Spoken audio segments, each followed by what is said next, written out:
Salut, c'est Florian, bienvenue dans cette nouvelle vidéo. Dans cette vidéo, je vais t'analyser une des actions principales du secteur du luxe à la française, une action éligible au PEA bien sûr. Je vais te parler évidemment aujourd'hui de LVMH. LVMH qui sera la première des 25 actions à dividendes sur PEA sur laquelle je vais te faire donc une vidéo descriptive détaillée qui est donc cette vidéo. Je vais donc te détailler les critères que j'ai utilisés pour sélectionner LVMH et pour sélectionner toutes les 24 autres entreprises qui font partie de mon portefeuille. À savoir que sur PEA, donc actuellement j'ai une quinzaine d'actions que j'ai donc pu acheter à des prix intéressants, sur lesquels au moment où je te tourne cette vidéo, on est le 7 janvier 2023, je suis en plus-value sur la totalité de mes actions, sur les 15 actions que j'ai en portefeuille, et j'ai plus de 200 euros de plus-value sur mon PEA, ce qui correspond à peu près 9%.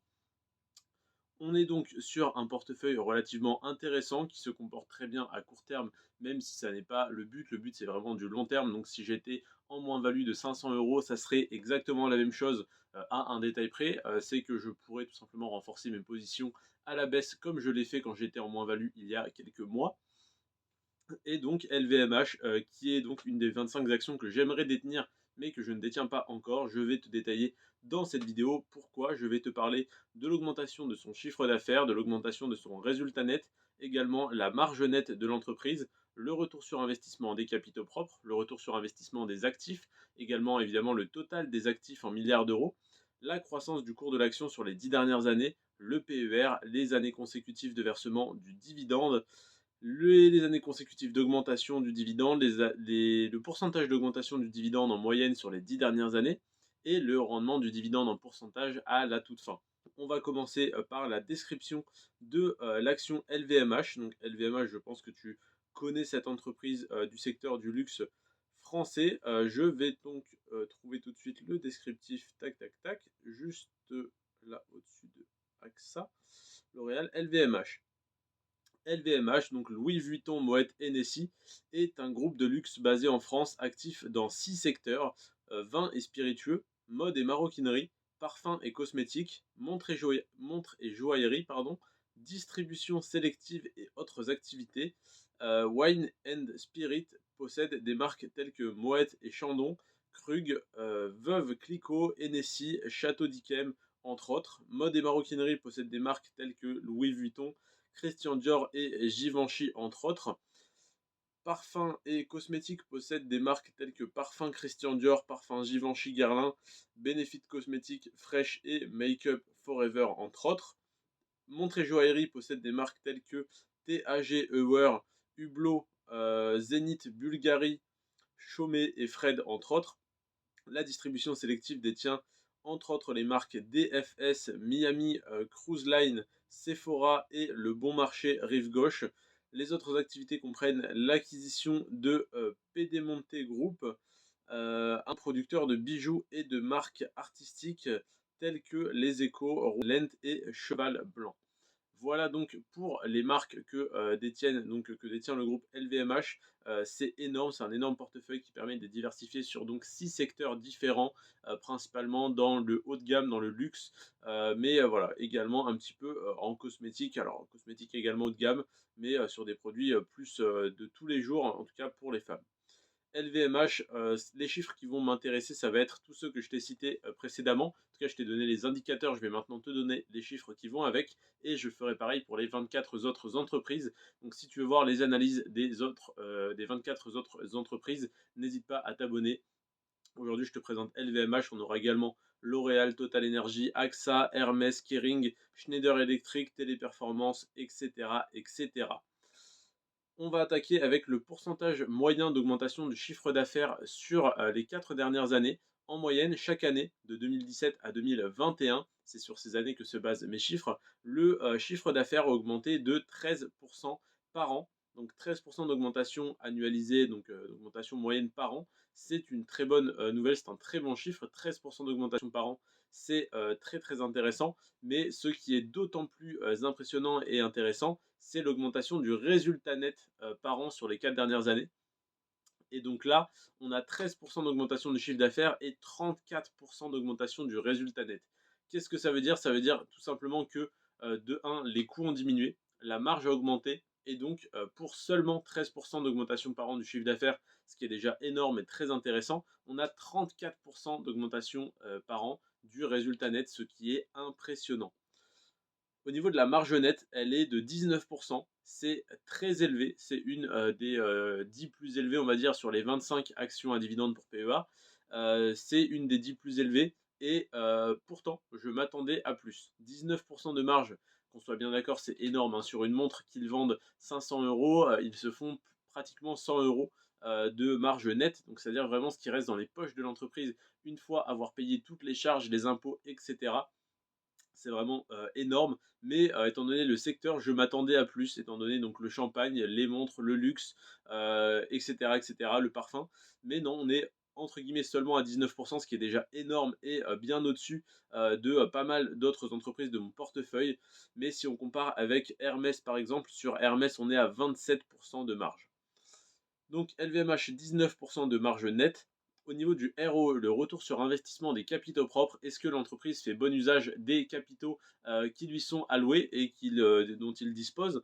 Eh bien oui, totalement, parce que là, on est pratiquement sur la meilleure entreprise de mon portefeuille.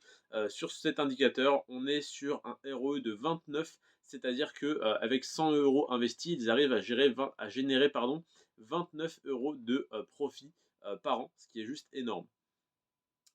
Au niveau du ROA, c'est le retour sur investissement des actifs, un chiffre un petit peu moins intéressant, mais voilà, toujours à mettre en relief avec le total des actifs.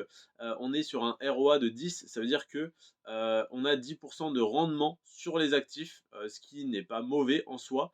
On a mieux, on a beaucoup d'entreprises qui sont en dessous de ça, mais on a mieux sur certaines entreprises une fois de plus, comme Hermès. Je ne dis pas qu'Hermès est mieux, j'ai les deux en portefeuille et les deux ont des avantages et des inconvénients. N'hésite pas à aller voir la vidéo sur Hermès qui sortira donc dans 4 jours. Donc n'hésite pas à t'abonner si tu regardes cette vidéo dès sa sortie. Si jamais tu regardes cette vidéo plus de 4 jours après sa sortie, tu pourras immédiatement aller voir la vidéo sur Hermès qui va probablement t'être recommandée. Sinon tu tapes analyse d'action Hermès Florian Rentier à 30 ans et tu vas trouver très facilement. Ou tu vas simplement sur la page de ma chaîne et tu regardes les dernières vidéos qui sont sorties. Donc, on est sur un retour sur investissement des actifs de 10% et les actifs sont de 117 milliards d'euros, ce qui est énorme. Pareil, c'est une des plus grosses entreprises de mon portefeuille en termes d'actifs. Donc, c'est une très bonne nouvelle. Ça permet de très fortement sécuriser l'entreprise, d'avoir énormément d'actifs et surtout donc des boutiques de luxe donc très bien placées dans des villes où le prix au mètre carré est totalement délirant. La croissance du cours sur les 10 dernières années, elle est en moyenne, elle est de 432%. Donc sur les 10 dernières années, 432% sur 10 ans, c'est très bien. Pour 100 euros investis il y a 10 ans, ça te fait 532 euros aujourd'hui, sans compter le dividende. Au niveau du PER, on est à 24. 24, c'est un petit peu haut, mais pour le secteur, c'est tout à fait correct. Et revenons sur le dividende. Au niveau des années consécutives de versement du dividende, eh bien, j'ai l'honneur de t'annoncer que ça fait 23 ans que le dividende est versé sans interruption chez LVMH, ce qui est excellent. C'est un excellent chiffre, un excellent ratio.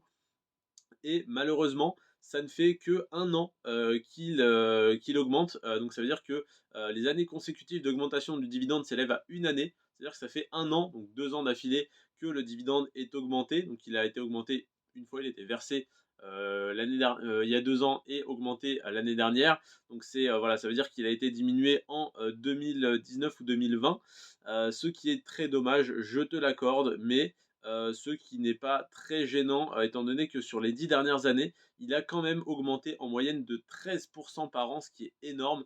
Donc oui, il y a des années où il est diminué, il n'a jamais été coupé depuis 23 ans. Par contre, il y a des années où il est diminué, des années où il est très fortement augmenté. C'est un petit peu la surprise, c'est comme ça sur les actions à dividendes françaises, malheureusement.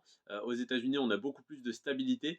D'ailleurs, si tu ne sais pas pourquoi, c'est très intéressant. C'est parce que la plupart des Américains n'ayant pas des systèmes de retraite développé ou pas du tout de système de retraite, selon, je pense, les professions. En tout cas, voilà, énormément d'Américains comptent sur les actions à dividendes pour garantir leur retraite. Donc l'État encourage les entreprises à maintenir le dividende même pendant les crises, alors qu'en France, dès qu'il y a le moindre petit souci dans l'économie, l'État recommande et même parfois oblige les entreprises dans lesquelles ils ont des participations à couper leurs dividendes, ce qui est du coup très dommage dans la culture entrepreneuriale française, mais il faut le savoir, il faut savoir que c'est pas forcément mauvais, les entreprises françaises, simplement elles n'ont pas la même culture du dividende qu'aux États-Unis. C'est peut-être également pour ça le fait qu'elles ne sont pas soutenues par l'État, que beaucoup moins de dividendes sont versés parce elles ne s'y sentent pas, elles ne s'en sentent pas obligées. Pardon.